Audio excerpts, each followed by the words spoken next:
Hey everyone, it's Urban Spitter back with a little video. We're gonna do a little new something. I think today we're just gonna do a little video about random stuff. I don't have much to review today. I mean, I have a vape and some Grizzly Wintergreen that I could do a review on, but I think we all know what Grizzly's like. I mean, majority of everyone I know dips Grizzlies, so I don't really need to inform anybody on what Grizzly Wintergreen, let alone mini Wintergreens. I mean, Copenhagen Wintergreen and Grizzly Wintergreen, basically the same thing. I think Grizz has a little bit of a bigger burn until you get used to it over Copenhagen, where Grizzly has a longer taste than Copenhagen. The nastiest wintergreens, I think, in my personal opinion, are going to be Husky and Kayak. If they have wintergreen, if they did, I don't know. But yeah, today I just wanted to do a little talk and kind of get into like a little life story and everything. Sometimes I don't know if you can see my comments I make on other YouTube videos or whatnot, but yeah, as of late I've been watching and seeing a lot of homeless content and whatnot, and I kind of wanted to talk about that. Now, for a lot of people that don't know, I was homeless for about 4 years before I got onto YouTube and before I got into this place. This is the first apartment I've had in about 4 years. Been homeless for quite a while, and kind of at the risk of it again if I can't get everything lined up and figured up. So, if that's the case, God forbid anything happens, then I be put back out on the streets. I think I'll just take videos of me doing some freight surfing and kind of just going around the country on trains and everything else. Kind of go from there. That's kind of the direction I was thinking about it. Kind of show you guys what it's like to be homeless in the U.S. So when you're going from a state that, like where I'm at in Nebraska, it stays pretty much 75. That I've seen, it's had a few hot days, but I mean, yesterday and a few days before that, it was in the 70s in the middle of what is it, June now? So June, so that's pretty cool. I think a lot of people don't realize. They say for like homeless people, if you're homeless, then it's an easier lifestyle. You don't have stress, bills, any of that. That's not the case. It's either really hot, cold, wet, snowy, rainy, windy. You go days and days and days without showering or food or God forbid water. It sometimes people just mistreat you. They think since you're down on your luck that they can pretty much walk all over you and take advantage of you and smite your name and do a bunch of bad things. So I mean, if you've ever been homeless and you know how it is, you barely get anybody talking to you. A lot of people treat you like the ass crack of society. It's pretty brutal reality for a lot of people that don't know, or a lot of people that have never been in that predicament. It's a pretty brutal reality. It's a dog eat dog world. We were put in this one place when we made it through Colorado. Me and the wife, we made it through Colorado, and we got parked up in this one spot, and it's called the Badlands, man. And I'll tell you, several nights I'd spent just sitting outside smoking a cigarette or whatever, just couldn't sleep. Yeah. In the distance, you would hear people pulling up in pickups and whatnot. And I remember one night I heard a bunch of dudes screaming, "You're gonna die, you pedophile fuck," which, hey, I'm all in favor for that. If he was said pedophile, he deserves everything they got coming to him, right? So no one can really argue on that. But I mean, it was followed by a gunshot and fleeing trucks. I didn't really go over there to investigate. I was like, hey, man, it is what it is. It's what happened. Several occasions we've had people shoot at our camp at the time where we were, or just randomly show up looking for random people, trying to get information on us. There was a group out there called the Chicken Whackers. Pretty intense group. I'm not big familiar on what they really are, besides like a cult, really just a cult. They go around and do satanic rituals and stuff like that. It's the most bizarre stuff they do. In fact, they had a camper out there that I went exploring around, and I swear to God, when I got up to this camper, man, I smelled it, and I was like, "Oh, this shit stinks." It stunk, and when I say it smelled like death and decay, I mean it smelled like just that. I don't know if you've ever smelled dead bodies or dead animals or just dead, decaying flesh and bone and blood. It's just fucking putrid smell. Anyway, I popped the door open and there's like 600 or 700 dead dogs and dog heads and cats. It was fucking crazy. And in the blood, there was a pentagram with chicken whackers and they had candles and shit. It was crazier than fuck. Mind you, it was like this big gooseneck pull behind trailer camper, and it was just filled to the brim with corpses of stray animals or animals they stole. It's pretty crazy. After that, my dog woke me up several times throughout the night, growling at figures that were surrounding our camp. So we branched up with a couple of other people out there. I'm not going to give out their names because I don't know. I haven't spoke to them since we got out of there and beat homelessness, but I hope and pray that they're doing good. I hope that they're safe. There was a big band of us that kind of stuck together. We kind of found refuge in each other.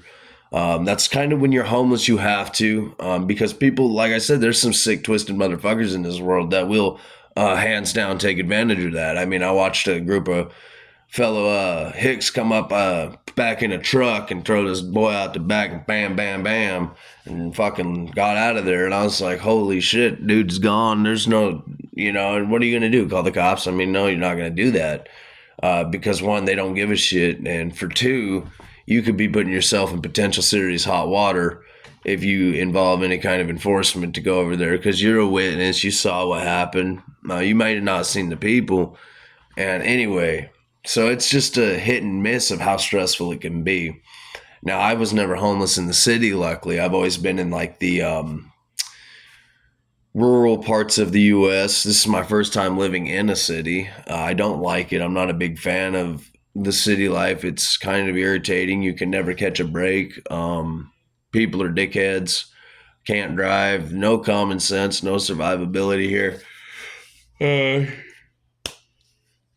so being in the city is really putting me on edge and everything.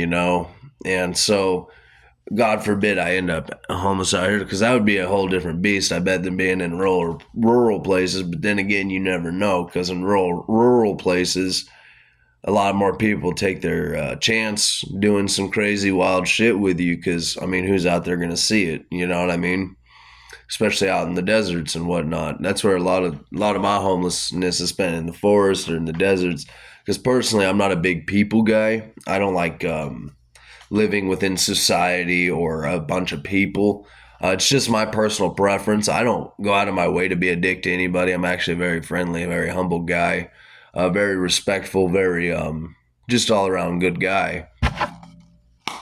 Um, but fuck, man, I'm telling you, like, if you've never had to deal with it, you're lucky, and I hope no one ever has to.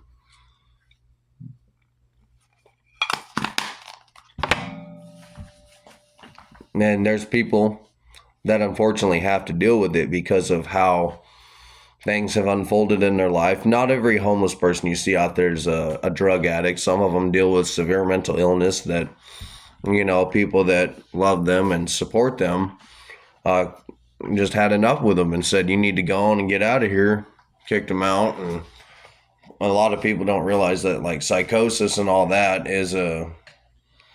it can resemble like a meth high or whatever, because you're not making sense, you're going insane, whatever. Ah, fuck, I hate when I do that. Push it to the bottom. I've been spitting through the straws now. I lost my spitter thing my chick gave me. So anyway, like I said, a lot of people don't realize how stressful homeless is. I read a lot of comments saying, oh, that guy's living stress-free, worry-free, bill-free. And I can't tell you enough how much that isn't the case.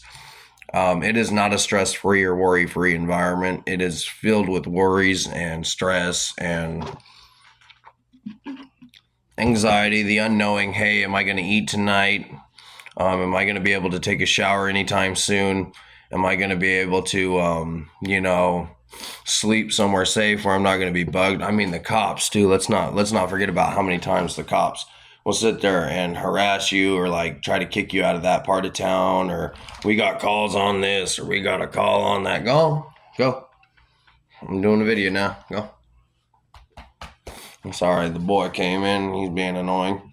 But yeah, cops will straight up move you here, there, and everywhere, put you there and here and there. So a lot of times I like to get on here and just do the like a event and kind of talk about it. I like to get in depth with my viewers. I like to be more than just a. I like to be a channel of jack of all spades. Like we do everything on this channel. Sometimes we might have some life stories. Sometimes we might have life advice. Sometimes we might do a review. Sometimes we might just have a drunk video or a high video. That's the way I like doing my channel. I guess a different kind of a content creator, if you can call it that. I mean, I'm getting subscribers now. I like that. I see that. So I'm going to have to get back to uploading more and more. And, but yeah, that's just when I see videos that talk about homelessness, it's like, yeah, I'm glad I beat homelessness. I've not been homeless for I got here in October, moved in October 15th of 2024. So that's the last time I've not been homeless. And I intend to keep it that way. But sometimes it'd be hard, man.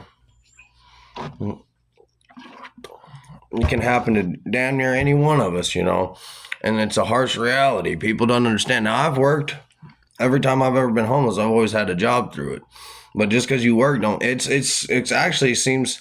And here's what's weird about it. It seems like you don't spend a lot of money being homeless, but you end up not being able to save it all because, you got your gas for your car to get to and from work, and you live in the car, right? So you're living in the car. You're always mobile. That gas bill is going up. And trust me when I say that if you think somewhere's good enough to park, that you're not going to get harassed, come 12 a.m., 1 a.m., 2 a.m., you need to get out of here, man. You need to get out of here. Can't have you here. We're going to tow you, and that's the most aggravating thing to deal with whenever you're out there, is because a lot of people don't. When you have a house, no one's going to be coming. Well, God forbid. I mean, if someone's knocking on your house door at 12, 1, anywhere from 12 to fucking 6 a.m., it's probably not going to be a good thing, They're probably not, it's probably not going to be something you want to deal with.